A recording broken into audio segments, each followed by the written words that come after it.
Beautiful. So, welcome to an intimate conversation with Tonia Herrero. I'm really excited to be in this conversation today and uplift her lived experience, her wisdom, and her practice in regards to creating a more humanizing approach to substance use, recovery, and prevention. Our offering today is made possible through the support of Samsung. So, welcome to today's interview and conversation with Tonia Herrero. Um, there's a few questions that we were thinking about in regards to um, creating a shift in our paradigm when we think about supporting substance use. Oftentimes, really rooted in Western approaches and deficit retractive thinking. And so I'm really excited to bring Tonia into this conversation today to share her lived experience and her work and how she views creating healing alongside with folks struggling with substance use. And wherever they're at in their journeys with it. And so, I'm not going to read your bio. I'm going to, invite you to introduce yourself a bit and share who you are and what brought you to where you're at now in your work. Great. Well, hi, I'm Tonia Herrero, she, her. I am a art therapist, licensed and board certified art therapist and certified art therapy supervisor. I am the owner of East Bay Art Therapy, which is a creative arts therapy group practice that I founded in 2019. We are based in Oakland, California, and we provide services all around the San Francisco Bay Area. And I have a team of at this time a team of 10 wonderful creative arts therapists, art therapists, and then a music therapist and drama therapist. And myself in the work, I specialize in both adolescents, specifically teen boys, as well as substance abuse concerns and identities for all genders, teens, and adults. Personally, my lived experience, I am 14 years clean and sober from addiction. And so I am extra passionate about this population. And I also got clean and sober when I was a young adult at the age around 23, 24. So, yeah, I love working with individuals, from adolescence through young adulthood, as well as all ages that are struggling with their relationship to substances. In addition to our private practice in Oakland, you can find East Bay Art Therapy therapists, clinicians in hospitals, K through 12 schools, City of Oakland senior centers, Oakland Unified school districts in San Jose, affordable housing nonprofits, and treatment centers throughout the Bay Area, from San Francisco to East Bay to South Bay. So, yeah, we're kind of all over the place. Thank you. I think across space and time, folks have known how healing and powerful creation and creativity is, and how it allows us to really access parts of knowing that staying in our head and with our words doesn't always allow for. And so, as you're reading the list of all the places that are making space for art therapy, I feel really excited and hopeful. So I have some questions prepared, but I hope this feels less like a um, you answering questions and more like a conversation Yeah. between us. And so you shared a bit about your journey, your lived experience, and the work that you're doing now. And I thank you. Um, and I invite you to share, continue to share whatever feels comfortable for you about your lived experience and what has felt kind of healing and supportive for you in your incredible 14 years. Um, so thank you. That is not lost on me. I really appreciate your vulnerability and willing to share that. Thinking about your childhood experiences and the healing practices that are central to your wellness, and any ancestral wisdom that has supported you, or even ancestral knowing, if you're not able to put it into practice in this moment, like what has supported your current state of wellness, and even throughout your life, what have been some practices that you think about? Absolutely. So I'll kind of back up a little bit and say, so in my family, I'm multicultural. On my dad's side, I'm Spanish, like my grandfather's from Spain, and my dad is also half Ashkenazi Jewish, and but he's an atheist, so I didn't grow up with that in spirituality. And then on my mom's side, my mom is Native American and Irish, but she was adopted. So she did not know anything about her ancestry at all until later in her life, around the time when I was an adolescent. So growing up, my mom grew up in the Midwest in a family where she always felt different, because of the way she looked, and also the types of practices and activities she was drawn to. So my mom knew ever since she was a young child that she was an artist, and her whole family were doctors, nurses, cops, people in the army, like that had no understanding of creativity. But her draw to creativity was so strong that it became the through line of her life. And she went on to become an artist. Well, she was an artist her whole life, but now she's a professional artist. And when I was growing up, although it wasn't, I, I was unaware of the cultural component, I always grew up as a child with art and creativity being central to my life. Um, and I always knew that I was drawn to being an artist and studying art. And now that my mother has contact with her biological family, she's now registered as a tribal elder with the Sac and Fox Nation, which are based in Oklahoma, even though that's not originally where they were from. They were displaced there.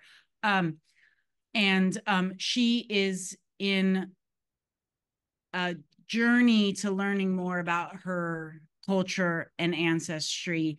And I'm really following her lead with how involved I am and how involved that is in my life, as I did not grow up with that culture and I'm white passing. So it's a little complex because I don't want to hop into appropriating this culture that I didn't grow up with. And my mom has that same kind of complex relationship with it. But it's a slow process. So for the most part, my childhood experience was very Western. And you know, even though my mom always tells me that ever since she was a little kid, knowing she was adopted, she had no idea what she was, her ancestry, but she always, in her imagination as a child, she imagined she was Native American, and was drawn to Native American art and culture. So I always thought that was interesting that there was a part of her that knew. Mm-hmm. But anyways, so yeah, when I made the decision myself in regards to addiction that the way my life was going was no longer working for me, I made the decision to, I told a mental health professional, and they gave me the phone number of a rehab here in Oakland. And I just took a taxi there, didn't tell anyone where I was going, and checked myself in. And of course, the rehab was mostly Western approaches and a lot of 12-step programs. But I was really drawn to 12-step programs because the way 12-step is, at least in the East Bay of the Bay Area, is it's not religious. It's because I don't identify with any religion. And my mom grew up with religious trauma within the Christian faith. So I liked that although the program is spiritual and there is talk of a higher power, the way the program was introduced to me is that that higher power can be anything. And it's kind of like whatever you want a higher power for yourself to be. And so for me, I was like, I don't know. I don't know if I believe in God. I don't know what my higher power is. And my sponsor said to me, where is it in your life that you feel there is a power greater than yourself at play? And I said, my creativity, my art. I feel like, yes, I'm making the art, but in some ways I feel like I'm channeling a greater force, a universal force that is universal creativity, and some force greater than me is unfolding when I'm creating, and that art is the one place where I'm able to practice letting go of control. And I am able to practice healthy ways of living and approaching life in creativity as practice for the real world. And so I found my higher power through creativity. And, even before then, when I was in rehab, they say 90 meetings in 90 days, when you're in early recovery. And I made a commitment to doing 90 drawings in my first 90 days of recovery. And I did that. And they're some of the most powerful drawings I've ever done. And really got me through early sobriety. I had a lot of energy and almost like manic energy when I was in early recovery. And I channeled that into my visual arts, and it was very healing for me. And it was definitely a spiritual experience, which helped the 12-step program be accessible to me. I know in other geographical regions, 12-step can feel very Christian. And because it's a peer program, there's not someone governing it. So it can go in different directions. And I'm aware of that. I've been to meetings outside of the Bay Area, and they can be very different and not as spiritually friendly or atheist friendly. But for me, that was my experience. And for me, as far as the idea of complete abstinence from mood altering substances and harm reduction, for me, my experience of addiction was all or nothing. There was not the idea of harm reduction didn't feel safe, felt like a slippery slope for me. But that doesn't mean that I don't value harm reduction for others who it might be a more appropriate fit for where they're at. But for me, complete abstinence from mood altering substances was definitely the best choice for me and has been successful for me, and has allowed me to nurture healing my mental health and my life and my trauma and everything else. And I think with any substances involved, I wouldn't have been able to do that healing and access mental health care.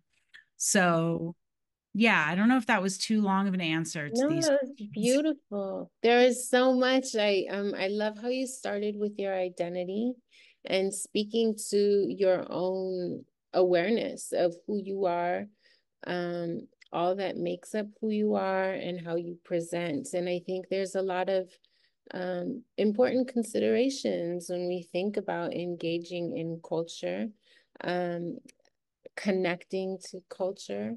And I really appreciate how you surfaced that in your story, in your family's story. And you're thinking about or talking about the the approaches that have really allowed you to connect with your higher power, which is creativity and yourself more. You're mentioning the 12-step programs and thinking about young boys today, male identified boys in urban communities, and how might or might not the 12-step approach work for who they are, who they need to be in the world, how they see the world, how the world experiences them. My experience have witnessed a real tension and a writing off of 12-step programs, specifically from young men of color and boys. I don't know. I wonder what that brings up for you. Yeah. Mm-hmm. Yeah. So my 12-step experience, especially in early recovery, I was most meetings were in Oakland that I went to, which were like in downtown Oakland and East Oakland and some in North Oakland, were mostly people of color. There's definitely been a shift since gentrification has continued over the past 15 years of what Oakland 12-step looks like. But for me, I experienced, I mean, my sponsor is a woman of color, and I experienced a lot of, I call them like my 12-step mamas and papas or grandmas and grandpas. And I think what's most important is going to meetings where you are engaged with people from your community. Some people say it doesn't matter for them. But I think for a lot of young people of color, they want to see people from their community. So I do think the big book from AA, which some is not very accessible to, pretty much can be very inaccessible for anyone who's not a white man and a straight cisgendered white man, because it was written by white American men in the 30s or whatever. So it feels very inaccessible. The Narcotics Anonymous text is definitely more accessible and more modern. But there's been a lot of literature written more recently that is influenced by 12-step that is not word for word from the old texts. But so I've experienced a lot of wisdom from men of color in 12-step programs. So I think if young men and boys of color were around mentors like that, I think the 12-step community might be a different experience. But yeah, I do think that, you know, in general, regardless of the community you're from, not everyone is ready or wanting to pursue abstinence from substances. And that's when a harm reduction approach is definitely much more appropriate. Mm-hmm. But one thing that's helped me with 12-step is understanding that it's a la carte. Like, I take it with a grain of salt, each thing that's read and things like that.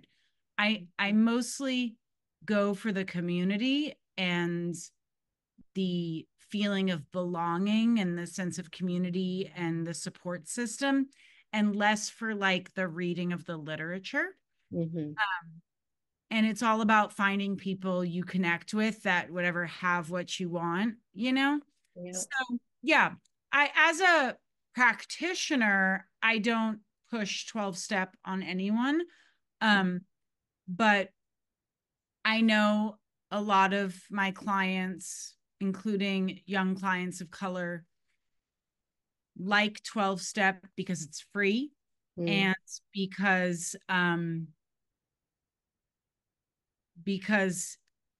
12-step in the Bay Area, you know, is just more quirky and um and not strict by the book. But yeah, I think there's a lot of other options. You know, there's smart recovery, there's Dharma recovery. And I think a lot of people find healing in their own, you know, spiritual practices from their culture, which 12-step is friendly towards. Like, they say your higher power can be anything, any religion or spiritual practice. But yeah, there are issues with one issue I had with 12-step is in the original text. And if your sponsor works you through the steps from the original text which my sponsor did not, there's this putting the blame on self. Yes. That is very common, and that is not trauma informed. But so finding a more trauma informed mentor in the program who is not going to go by the book and talk about putting the blame on self and putting all resentments back on self. You know, I worked the steps in the books A Women's Way through the 12 steps, which I think is definitely not just for women. Right. I was going to say, yeah, the way it's written is can be more trauma informed and shifts the narrative to, yes, we have been harmed, but not just women have been harmed. You know, the 12 steps are really written for this persona of the arrogant man who is an alcoholic and takes advantage of everybody in his life and manipulates others because of his addiction. And that's definitely not the case for all addicts. And I struggled with that. The great thing is the meetings I went to, you could share your critiques of the book. You could share your critiques of the program, and they were open to that dialogue. So I did that. But yeah, it is not always the most trauma informed if following the original text. Yeah. So the idea of character defects. I mean, my sponsor and the work I did and the way I've worked with sponsees is shifting that to defenses, because we've been put on the defense by society, by systems of oppression, by everything, puts as humans, and especially marginalized folks and as addicts, we're on the defense. So these are defenses that we've developed to deal with the oppression we experience. They're not defects in who we are. So yeah, there's a lot of ways that if anyone goes to 12-step, there's always a risk they'll be introduced to it in the wrong way by the wrong person. So it is, and that's tragic. it's totally tragic, because it saved my life. Right. And I got lucky that I was around the right people, but I also had the agency that not everybody has, and the autonomy to advocate for myself and say, no, I don't want you to be my sponsor. This is not resonating with me. Yeah. And not everyone in early recovery has that. So yeah, that's what's worked for me and people I know in the program. When I hear you speak, I think like when you're looking for a way to make it work, I think you're a little more likely to find the way that it can work for you. Yeah. And when you're looking for reasons to not make it work, right? When that's you're looking for a way out of this really hard thing, then it might be a little more difficult to find. And in my lived experience, my rehab was basically like, you either go to 12-step or you're not going to make it. So I was scared of dying. Yeah. The way I was using, I could have died. And the way my life was going, I was lucky to be alive. So I was like, I got to find a way to make this work for me, because otherwise, what's the alternative? I didn't know of an alternative. They told us about about smart recovery and life ring and Dharma recovery and these other things, but they're not as accessible because there's not very many meetings out there. They're harder to find. And 12-step meetings, I can pull up my phone and find a 12-step meeting starting in 20 minutes anywhere, you know, so it's so accessible for me. I didn't feel like I had any other option. Yeah.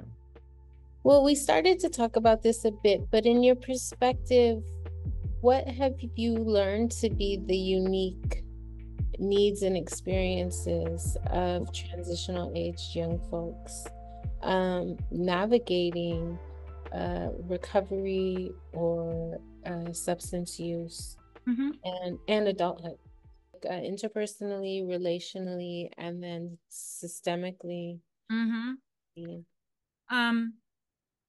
What I am seeing in the folks I work with is, of course, developmentally separating and individuating from their family of origin, but then also at the same time, the search for a sense of belonging and community. And I think that holding both of those can be very complex, this age group. How do I connect with my community and my family, but how do I also become my own person and identify my own values? And picking apart, basically, what do I value from my upbringing that I want to keep with me, and what do I want to find my own way? So that dynamic. So identifying values and purpose in life, a lot of existential concerns.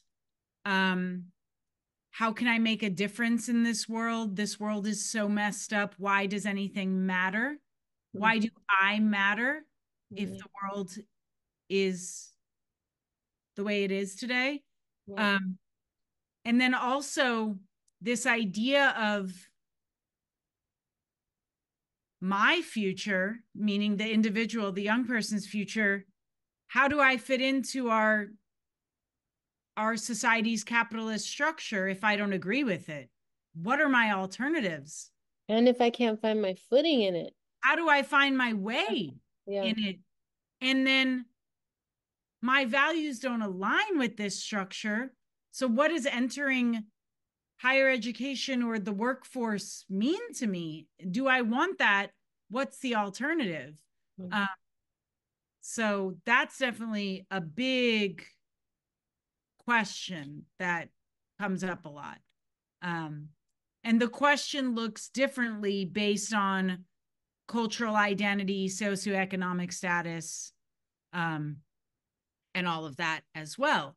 You know, I work with individuals at, I do groups with young people who attend Dewey Academy, which is a continuation school in Oakland. The questions they're bringing to group are very different than the questions being brought to our private practice groups where they're paying for service.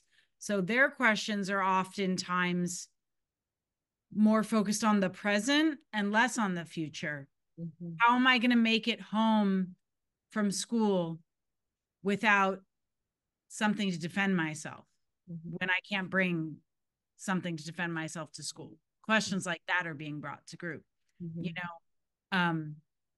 how am I going to make it to adulthood? How am I going to be alive in adulthood? How am I going to graduate high school? Do I care about graduating high school? And dealing with constant grief, always processing grief of losing community members, family members, peers. How can we even ask some of these bigger questions when we're grieving, right? Where is there room to figure out how we want, who we are as young adults when we're grieving? So I find that the questions and the discussions in the present moment look very differently depending on privilege. Yeah. I absolutely agree. Thinking about belonging and safety, and for so many of us, we do not feel like we belong in this capitalist system. And what does that create within us? Grief in that alone, right? That there's place for me here, or I don't have what it takes to be here. I'm wondering where you think the field of substance use, recovery and prevention, specifically with young folks and transitional age young folks, might need to grow. Where would you be really excited to see more, maybe resources or research or discussion? One thing that is can be a controversial viewpoint is, I think, for this generation of parents, of young adults, I'm not a parent, but parents are influenced by mental health providers that the solution is to send their child away to a treatment center, to a wilderness therapy program, to these places that, yes, they might work for some, but from my understanding and my experience of working in some of these places, they do not work as well for marginalized young people, because they often feel like they don't belong there as well. And I think being sent away is not yes, it can be helpful for some, but it's not always the solution for how are we going to exist within our lives and our communities while healing and focusing on our wellness. Because what happens when we return from this away place that is so isolated? I want to see more of how can we bring healing and recovery to communities and heal and involve the entire community, the family, the elders, find mentors within the community instead of these treatment centers where most oftentimes the providers are mostly white women, straight, cisgendered white women in many of these treatment centers. And where oftentimes, I'm thinking of the private for-profit treatment centers, which I went to a treatment center in Oakland that was like a hospital. And I actually appreciated that it was no frills, you know? It was gritty and it was raw and it was no frills.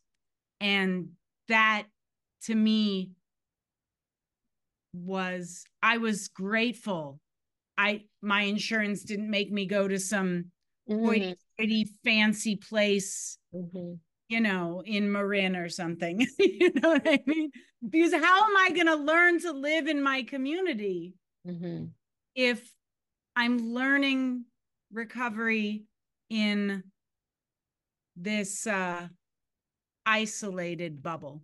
Yeah. So it works for some, but the individuals that I've worked with that have returned from these programs who were people of color and from marginalized backgrounds, a lot of times they said it wasn't that great of an experience. They didn't feel connected to the other people there. So yeah, I think we need to, I don't know what that looks like. I don't have the answer, but it needs to involve people's actual communities. Yeah, and what I love that. I feel like you do have the answer, right? Like how are we strengthening, right? And creating safer communities for our young people to be in. When you think about substance use, often is, you know, they say an attempt to regulate the nervous system, where we're so activated all the time by loss, by violence, by you know, lack of resource, by hypercriminalization. It makes sense to want to escape that, right? So how do we create family structures and communities that we don't feel like we need to run from, or numb ourselves from, or disassociate from, right? That's a beautiful vision. Is there anything that you maybe haven't said yet that you feel is important for folks to know? I imagine, you know, who's listening to this, their case managers, their program directors, their peers, their educators. I will always be on my soapbox that talking and talk therapy is not always the solution for everything. And it's not always the modality for everyone, especially in times of crisis, early recovery, recent traumatic events. And it sometimes talking is almost can be counterproductive. And I think more bottom-up somatic approaches and creative approaches can be safer for people. And I think can feel safer for marginalized communities who may be navigating power structures within the therapeutic relationship that they're not sure how they feel about. I know Like when I'm in session with a patient in the creative arts therapies, we're not always making eye contact. We're not always like this. Mm-hmm. Sometimes we're like this, Yeah. drawing. It's less intimidating. And so I think as much as people who organize programs can either hire or contract with creative arts therapists, it brings a nice, not saying throw away the talk therapy, but as an adjunct, it brings a nice balance to someone's treatment that can feel really accessible, um, and can bring in some moments of play and joy. So I'm like all about the creative arts therapies, obviously. Yeah, and it honors their own wisdom, right? And I think like so much of society teaches us to disregard our wisdom, our intuition, our um, own internal voice. Thank you very, very much.